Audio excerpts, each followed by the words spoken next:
In the animation process, we rely on someone to come up with the ideas for the stories we tell. What goes on screen, what everyone says and does, that is the basis for all that follows after the initial concept. And for that, we need professional wordsmiths. Welcome to Director's Cut Crew Sessions, The Writers. Oh. Is that enough for leading for you? It's actually in all of my contracts that I get a heavenly choir to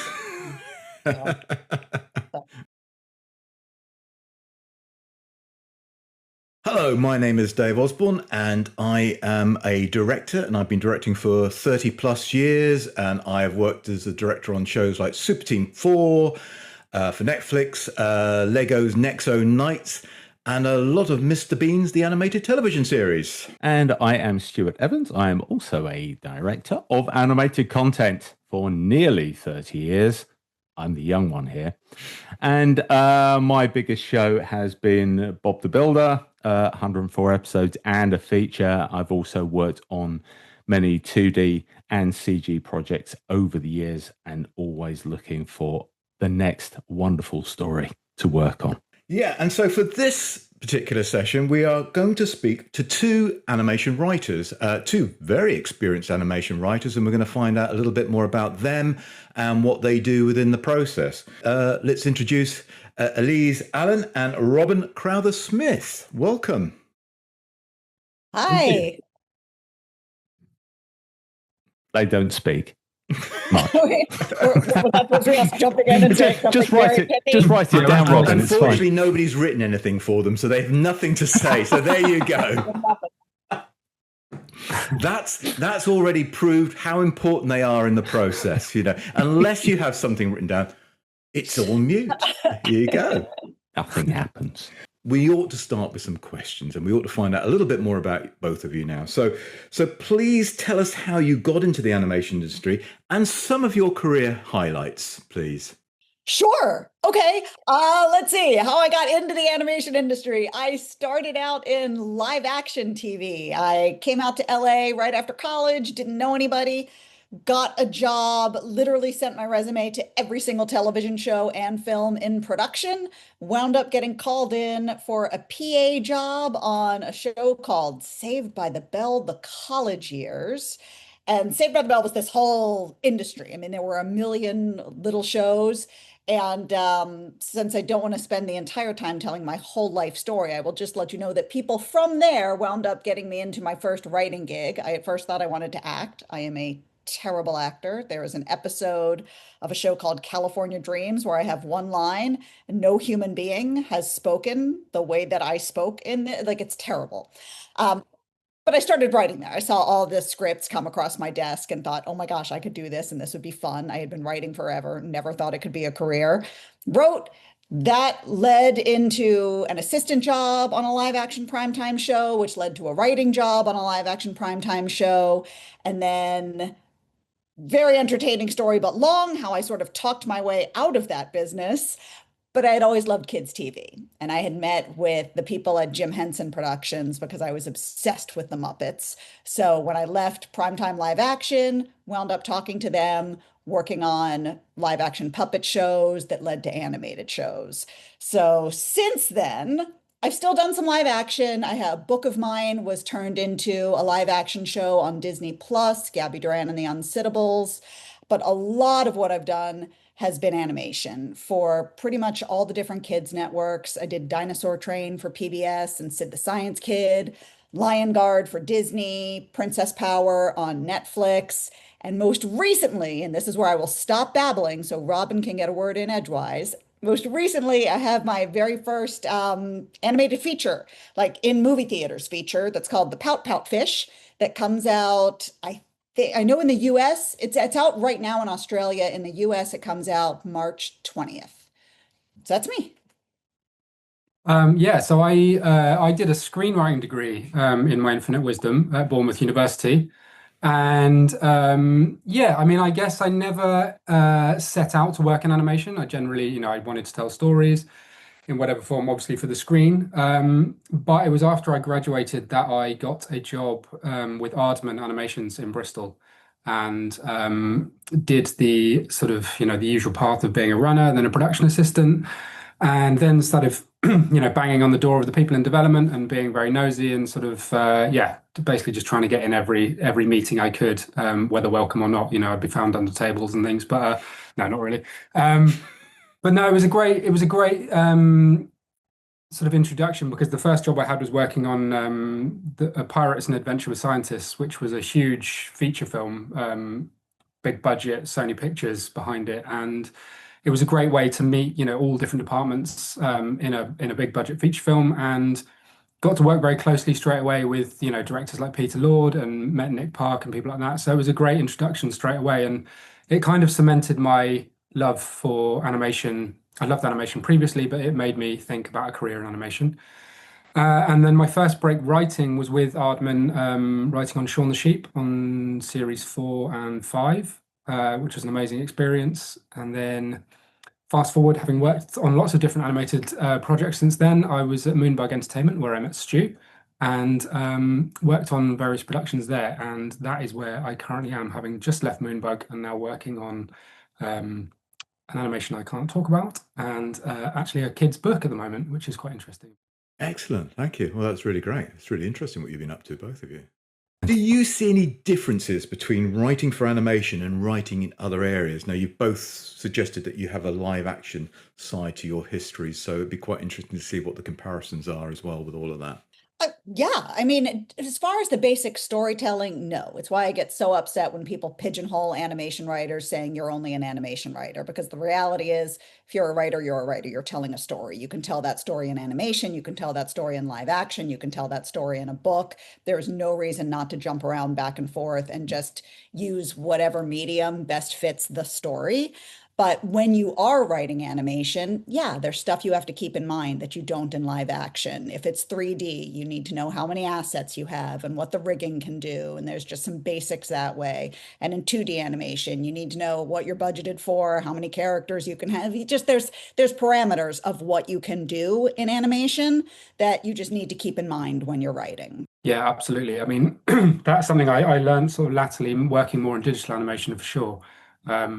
Because working in stop motion animation, there's considerations. It's very time consuming, obviously, stop motion, and a lot of considerations have to be made at script stage to make sure things aren't going to cause a lot of problems later down the line. But I guess just generally in terms of live action versus animation, it kind of clicked with me that you can just set something in space with animation, and you can shoot that relatively easily, compared to if you're setting something in space and it's live action, then you're going to run into a few hurdles unless you've got £1 billion in your pocket. So I think the freedom to write for animation was something that kind of struck me when I started working in animation, that you can, the broader scope of stories that you can tell, even though there are technical considerations, as Elise said, it's just that you can kind of be a bit freer with the silliness of your stories as well. And I think it chimes well with my comedic sensibilities as well.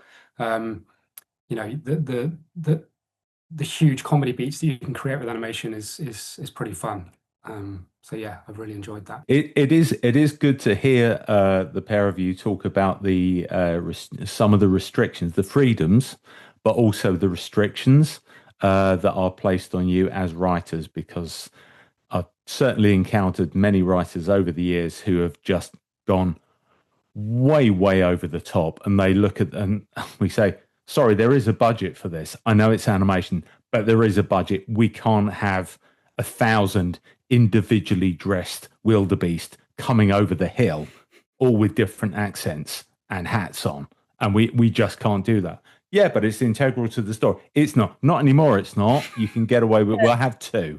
So that leads us into my next question, which is on a series work with teams of writers rooms are now quite prevalent. I think that's come over from the States. To collaborate on overall themes and brainstorm storylines. Now, we've been on many, Robin. Do you feel that that is the best way to kick off a project of that kind, or would you prefer to work in isolation to allow your own personal ideas to flow? I think, no, definitely I love a writer's room. I think that's great. I think getting a bunch of minds together when you can play and spitball and bounce things off each other, especially, I don't know about in the UK, in the US, actual writers' rooms, very rare. On Lion Guard, we had a full-time writers' room where we were all together for everything. I would say most shows I've worked on since then, it's just one story editor slash head writer and then freelance writers. So you do get the opportunity to bring everybody in, but it's just every now and then there'll be a summit where everybody's together and then you can bounce ideas around and talk about things. But then you go off and the writers are just freelancers and they're not interacting with everybody on a daily basis. So any opportunity to get a bunch of minds together, just throwing out ideas and noodling stuff over, I think it's invaluable. I think it's a great way to kick things off. Yeah, completely agree. And I really love the writers' rooms. I always have. And being a head writer or running a writer's room as well, yeah, I enjoy the kind of trying to get the economy of what you're trying to harvest in the room. And I think it's always quite important to go in there, even though it's good to get, fresh takes on things and sort of open things up to fresh thinking. I think it's always quite good to have a steer with people and give people sort of warning about certain themes, and so they're not just coming in with ideas that are just going to sort of fly everywhere. You have to kind of rein people in. So it's it's good to make sure that everyone comes to the room with an idea of kind of what we were talking about just now. Certain limitations, whether that be in the story itself or production considerations and technical stuff. But I also really valued having a director and the producer in the room as well, because I think having freelance writers and having that, the fresh input from everyone else is fantastic, because that's where you're going to get, new ideas. But I think it always helps to have the core team there to just kind of steer things and get other opinions, because otherwise I think it's just sometimes left to writers. We can be a bit come back with a few storylines for the director and they're just like, oh, no, we can't do that.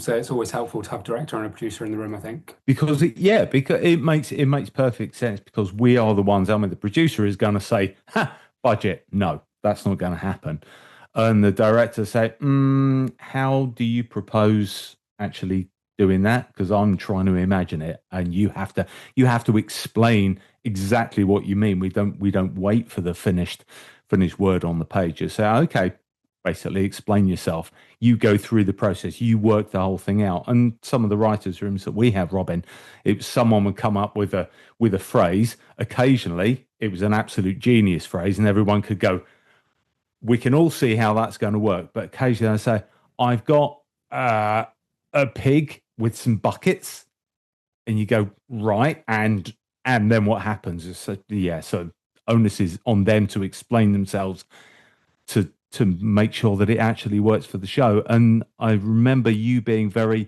very well prepared and sending out information packs. Could be mistaken, but I don't think I am. Sending out information packs about the characters in advance of the writers coming in, so they knew how the characters will react.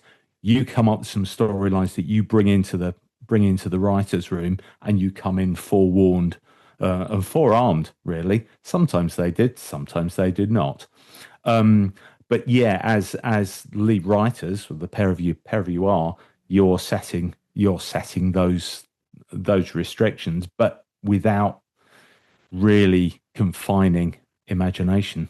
But Stu, what was interesting, the way you asked the question was whether it's better to have a writer's room or sit with it individually. And I think you end up doing both, because before the writers come in, we've already sat with all the material and figured out, all right, here's who the characters are, here's where the show is going, these are the general parameters. So we've had that alone time, sitting down and figuring out our vision for it. And then it's just getting the writers to come in and plus that out and make that even better and come up with things we didn't even think of. But you need to have that scaffolding there first. The whole creative thing of bouncing ideas off everyone else and not being afraid to we're all putting ourselves out there and our creation.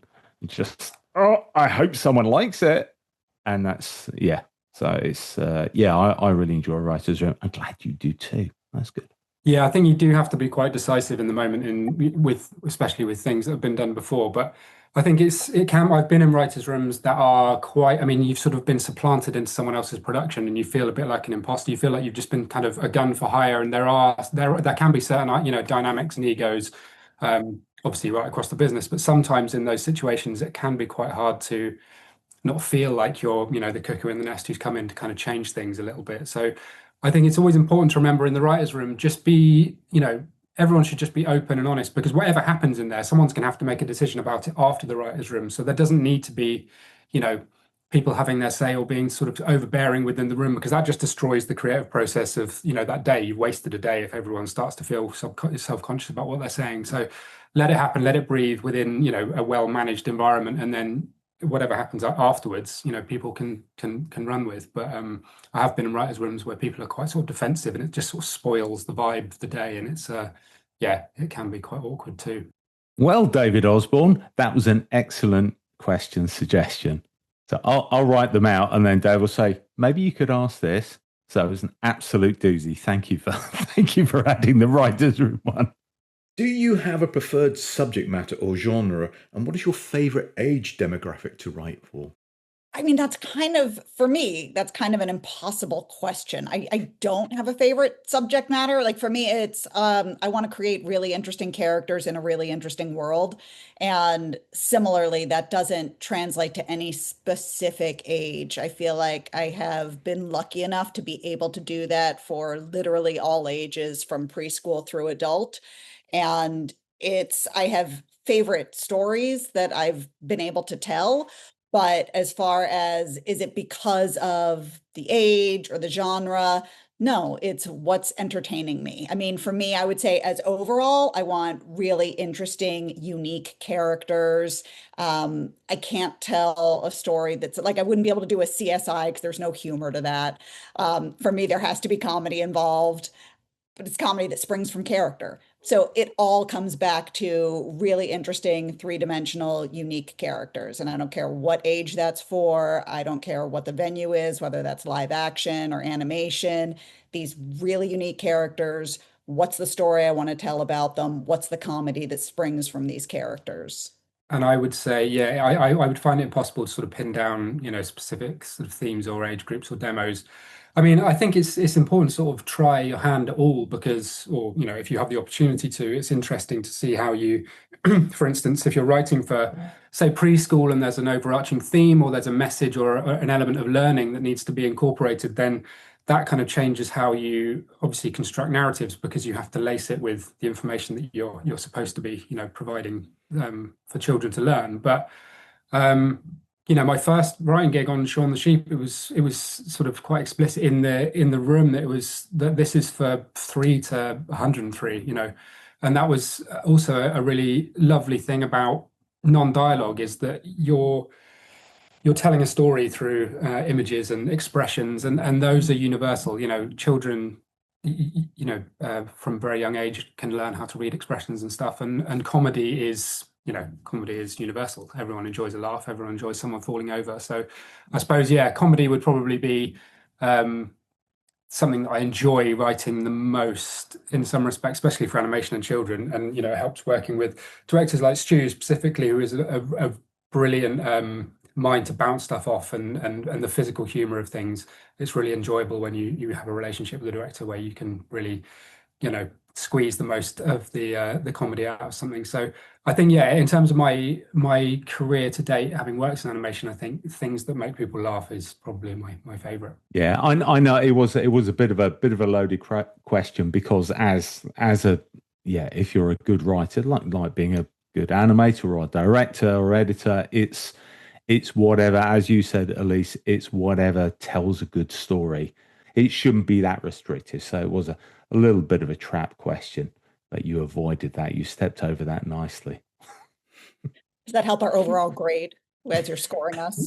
Oh yeah. Actually, I've noted it. It's fine. It's fine. Don't worry about it. It's good. Also, I guess, as to what Elise was saying, I mean, especially if you're writing for children, you're actually, you're forming children's sensibilities for how they view stories. So I think it's very important, especially if you're writing, for kids in animation, that you do, give them characters that really resonate, and not just. I think a lot of people have the assumption that kids TV is easy and it's very kind of surface level, and it's quite sort of formulaic, but it doesn't have to be. I mean, there's a lot of kids TV shows that have got really powerful characters that really resonate and stick with people for the rest of their lives.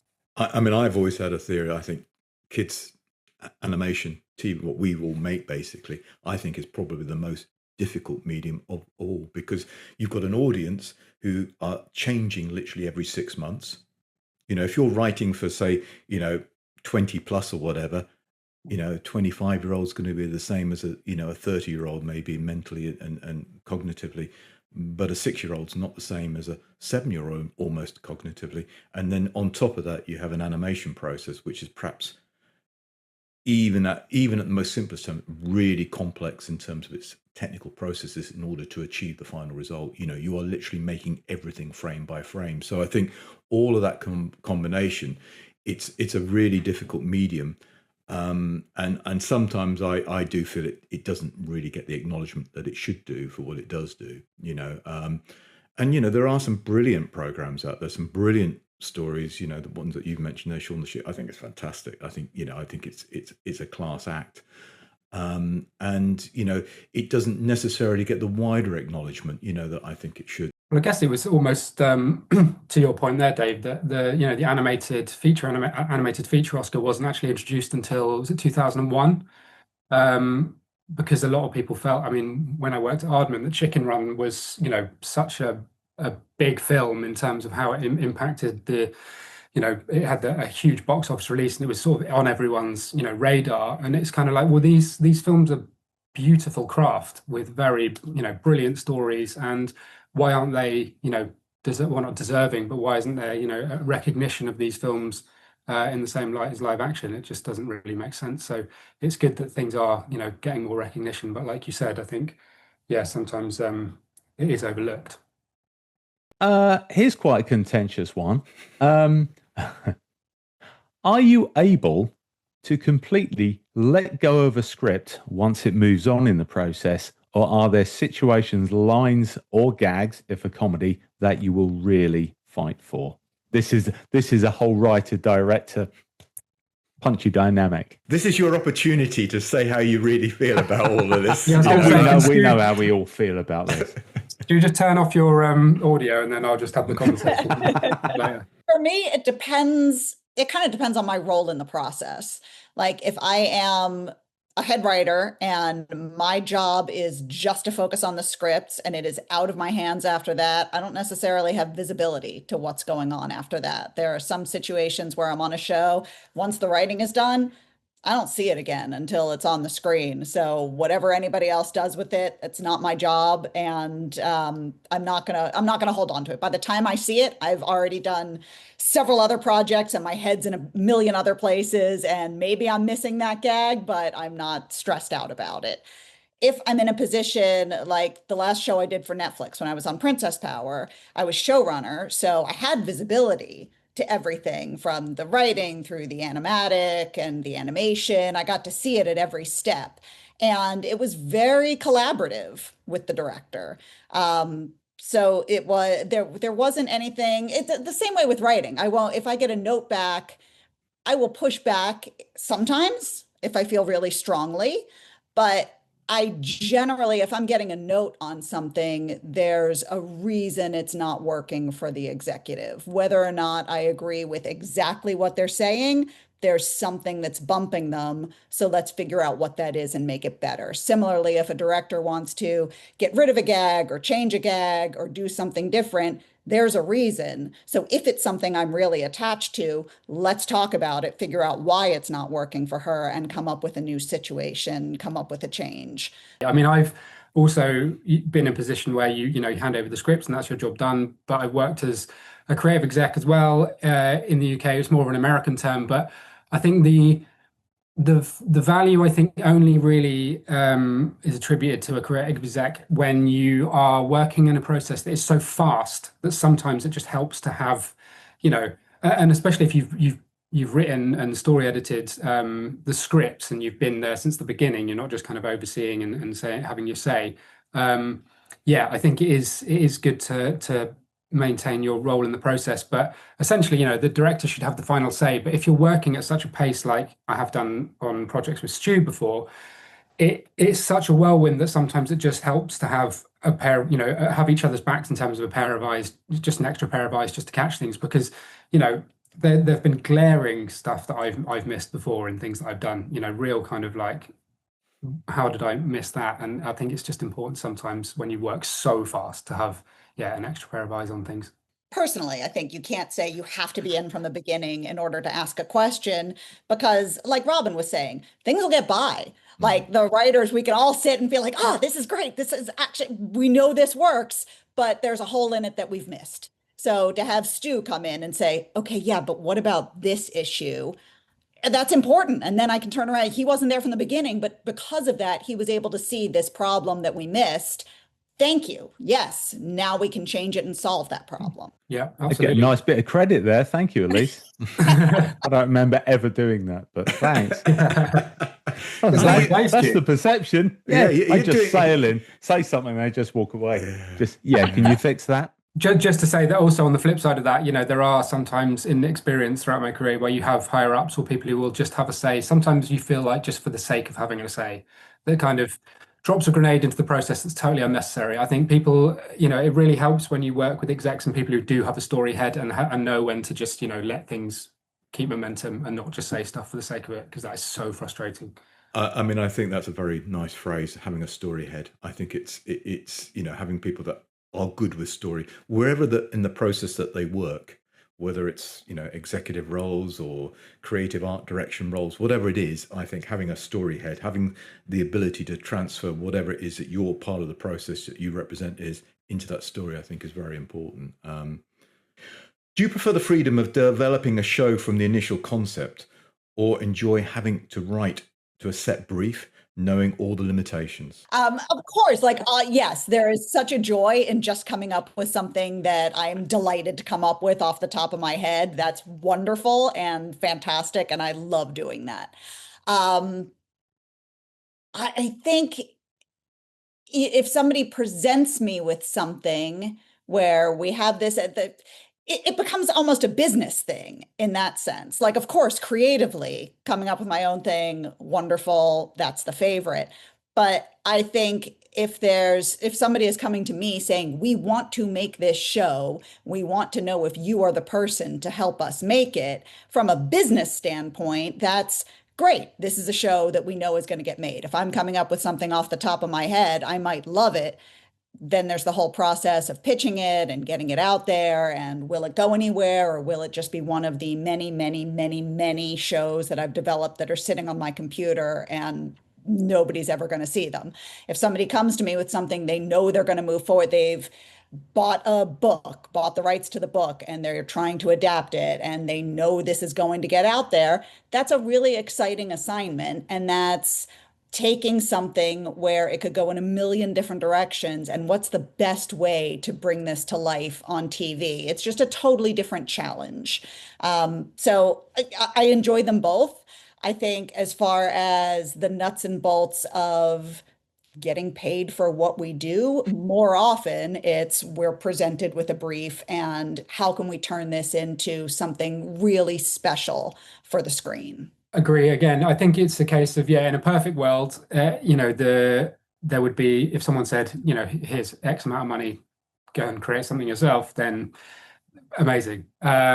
Which isn't to say that obviously creating stuff yourself, which is, what we all do, I'm sure. And as Elise says, most writers have a hard drive that's sort of bursting with ideas that are probably never going to see the light of day. But I've actually recently finished writing a pilot that's not actually an animated. It's a live action pilot for a drama series that I've been working on for quite a long time, and I've sort of developed out the series further on. But getting something finished like that's been a labor of love is infinitely fulfilling, to actually have something that's completely your own that no one else has ever even looked at.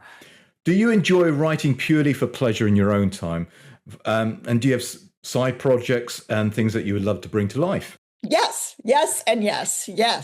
The big issue, I would say, with the stuff that I do on my own, there's a whole world of stuff I do on my own. There's things I just finished a feature recently that who knows if it'll ever go anywhere, but it's a story I've wanted to tell for a long time, and so I finally got it down on paper.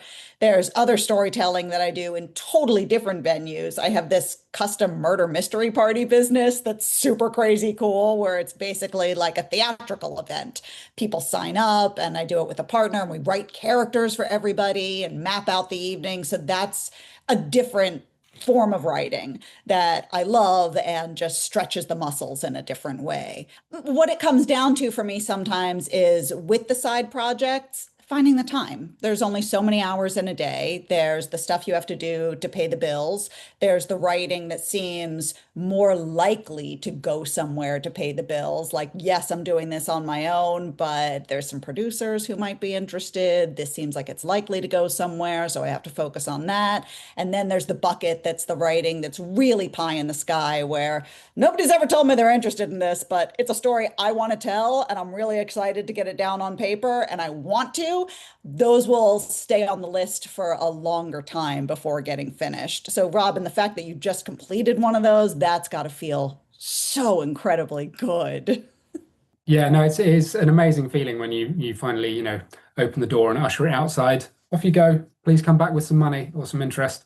But yeah, I think yeah, like Elise said, I mean, I haven't actually done anything as creative in terms of diversifying into things like that murder mystery thing. That sounds great because that's collaborative as well, and that's a way of, writing can be a very lonely endeavor. So to actually have a side project that really, you can see in real time how it affects people. That's a great thing to do. I don't do anything like that, and all of my projects are very much kind of under lock and key, I suppose. But there's things that I do share ideas, and I've become a little bit more, capable of doing that. But I would like to write a book one day, a novel. But again, it's just time. It's always time, how to balance with work and also just, the capacity of balance, juggling different stories. If you really want to immerse yourself in a story or in a world, you have to kind of leave everything else at the door. You can't some people can multitask. I read about writers who say, you can move from one project to another throughout the day. And I just can't do that. I find it really difficult to take one hat off from another world and put another one on. It's just, it's you have to really get in there. So time is the big thing, but I do enjoy writing on the side. It definitely keeps you sane. So, do you have any helpful advice to those hoping to break into the writing for animation industry? I'm not sure what the advice would be in the current situation, but what would be your suggestions to anybody who's interested in this particular area? How to perhaps, get an opportunity, or maybe what sort of things that you ought to be doing in order to obtain that opportunity? Yeah, I mean, it's a crazy time in the industry. It is. Things are tighter than they've been in a really long time. Even still, the things that I tell people who reach out to me is, first of all, I love when people reach out to me, whether or not I can help them. I can't always help them, but I appreciate the industry and the moxie of them coming out and saying, hey, you're doing something I've always wanted to do. Can I bend your ear for a little while? And sometimes I can, and sometimes I can't. But I really appreciate that people are making an effort, especially when they're people who, they've done their homework. I'll hop on a Zoom with them and they know there's specific things they want to talk to me about because they know what I've done and they want specific advice. I'm super happy to help them. I love that they're motivated. I have a kid who's just graduating college now and she's starting out, and I'm excited by the idea that she'll be able to reach out to people who will want to pass on their wisdom. People certainly helped me along the way. So the things that I would say, obviously just write down your ideas so that when the time comes that somebody says, yeah, I'm interested, can I read something you've written? They have something. Write stuff that they feel strongly about. It's when I was coming up, it was write a spec of stuff that's out there. Now it's really people want to see what's in your head. So write stuff that you feel excited about that you'd be happy to share with somebody. So write for sure. And then take opportunities to meet people. Get in touch here with the Animation Guild. They just did a mentorship program for people who were up and coming, and they paired them with seasoned mentors so that you could talk and get ideas and just a sort of a leg up in the industry. Go to animation mixers. Don't be afraid to get to know people in the industry because that's what's going to help more than anything. Have the writing, keep writing, and talk to people, get to know people. Also, try and get a job in the industry, as far as don't think that you have to come into it getting a job as a writer. I certainly came up, like I said, my first job was answering the phones for a television show. So, whatever the job is, when I was on Lion Guard, there was a kid who had just graduated college, and his alumni association got him a job answering the phones for our show. He was somebody really smart, really talented, stand-up comedian, wanted to be writing, wanted to be doing all kinds of things, but he was so good at answering the phone and never looked down at that part of the job, but at the same time connected with everybody, spoke to everybody. So we were interested in what he had to offer. Within a year, he was on the writing staff. So you can move up that way. Whatever job you do get, do it really well, even if it's not the job you're super excited about, and then you'll make those connections. So it's all about the writing and the people, and that'll get you where you want to go. Absolutely. I can't really add much more to that. It's absolutely spot on. I think, yeah, absolutely just writing as much as you can. And exactly putting your face in the frame. Don't be scared. People are just people, there is a perception that people are scary. If they're higher up, they're going to judge you or whatever. If you're a writer, your life is judgment. You've just got to do it. You've got to have a thick skin. And unfortunately, for I think a lot of young people, the world that they exist in now, especially with social media, is so perfectly curated that I suppose a lot of people will just assume, and I've experienced it in my career so far, that people coming into the industry, and it's almost like there's an expectation that they should be hitting the ground running. They want to just be straight in there as a writer, and there's so much learning and so much failure and so much that you have to go through. I mean, that isn't to say that the industry, as we all know, is populated and often a lot of the time run by people who seem to have had a very lucky break and haven't really had to work too hard to get there, by virtue of whatever that is. But don't let that smokescreen, trick you into thinking that you can just kind of mosey your way through, because it is just hard work. And people notice that. People notice people who want to graft, people who want to learn, people who don't mind failing. So, yeah, I would say that if you want to be a writer, first you've got to be serious about it. It's something you can't do half-assed. It's just you have to be really serious about it. And unless, one of your parents is the president of a studio or something, it's not just going to be a case of you're just going to walk in and get a job and get a show or whatever. You have to put in the hard yards and just try and enjoy it. Try and enjoy that failure and try and enjoy that kind of growth mindset of doing stuff that maybe doesn't work out. I think about the first short film I made. I watch it now and it makes me laugh at how bad it is. But it was a brilliant learning process. And I think, yeah, for a lot of young people, I think their view of the world is so curated to be so perfect and everything's so polished that it's worrying in some ways. But I think people just need to understand that there is a lot of grit and a lot of determination and failure and stuff to go through. But when it all works and we get a job, it's fantastic. So yeah, go for it. I have written down your little phrase there. I really like that. If you're a writer, life is judgment. I think I'm going to use that. I will credit you, Robin, but I think that's a brilliant phrase.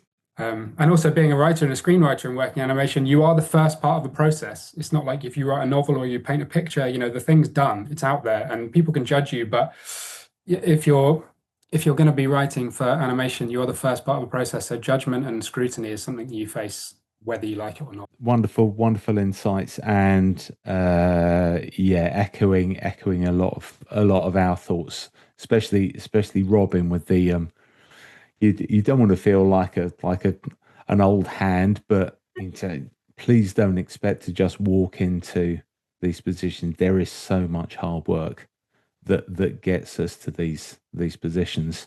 And I do always love the use of the word moseying in somewhere. So thank you for that. It's always great. Right. So now we come, unfortunately, to the really tough questions. Right. I'm going to be writing these down. Are you ready? Elise, you first. Okay. Sure. Ready. Okay. Tea or coffee? Oh, coffee. Lots of coffee. A disturbing amount of coffee. I'm not surprised. Robin. Both. Sorry. Preference for time of day? Tea to start, coffee to, tea's the starting engine and coffee's I thought it would be the other way around. Like for me, if I go to tea, because I will sometimes go to tea, but that's later. You have to start with coffee. Nothing starts without coffee. Yeah, fair enough. I mean, I do return to tea later in the afternoon. It's just a sort of, it's an odyssey. It's an odyssey of beverages. It really is the writing game. You're such a writer. An odyssey of beverages. Write that one down, someone, please. If I Purveyor of an don't odyssey of see that beverages. book on the Waterstones shelf one day, I shall be very disappointed. Well, it's usually any excuse just to get up and leave your desk, isn't it? Right? I mean, Elise, probably you can relate to that. It's Yeah. just like, what can I go and do? Make a cup of tea, and then 4 hours later, you're hoovering the roof, and you're like, what am I doing? I should probably get back to that script now. And the last big question we have: your favorite thing on toast? Although right now, the best thing on toast, you take a piece of toast. Okay. You put some peanut butter on the toast. Almond butter will do, but peanut butter is better. And then you take a ripe persimmon, a fuyu persimmon, not the hachia. The hachia persimmons are trash. You take a fuyu persimmon that's like just starting to get soft and juicy. You slice it up real thin. You put that on the peanut butter, and the toast has to be thin toast because you don't want the toast to overwhelm the persimmon and the peanut butter. So I like the Dave's Killer Bread thin. Toast that up. You put on the peanut butter. You put on the ripe persimmon. It's the best. That has got to be probably the most LA thing I've ever heard. Honestly. That's your toast hasn't reacted. Wow. On this side of the pond, Elise, it's kind of Marmite or marmalade or jam. Animators were going all out for cheese, and you've come in with the whole other class. A whole other class. Come on, Robin, follow that. That was Better impressive. be good. It's gonna be a bit of an anticlimax, I think. It's gonna be jam or Marmite, I think. Very British. Okay. Yeah. Sorry, Elise, we've disappointed you now. I can show. I have the persimmon. I need to try that. I need to try that recipe, and maybe it will make my writing better. So if you could email that over, at least. Yeah. So fuyu persimmons, not the other one. They're trash. Okay. The other one's trash. The other one, it makes your mouth circle up, and it's terrible. But the fuyu, absolutely delicious. And persimmon season, short time. So you got to get it now. Now is the time. Run to your nearest farmer's market immediately. Get thee to a Sprouts or a Whole Foods. My local persimmon purveyor. Okay. Yes, indeed. Fine. Well, I live in Southwest London, Kingston. There'll be one in Richmond. We're all about the Whole Foods and provenance, and there you go. Good, lovely. So, thanks to our special guests, Elise Allen and Robin Crowther-Smith, who've given us a fantastic insight into the writing process in animation. Thanks for having us. This was really fun. But yeah, no, thank you. This has been great. It's been really, really fun. Thank you for inviting us on. And as always, please like and subscribe to the channel. And remember that, as our wives have repeatedly told us, especially my wife, we're not saving lives. It's just a cartoon. See you next time. Bye.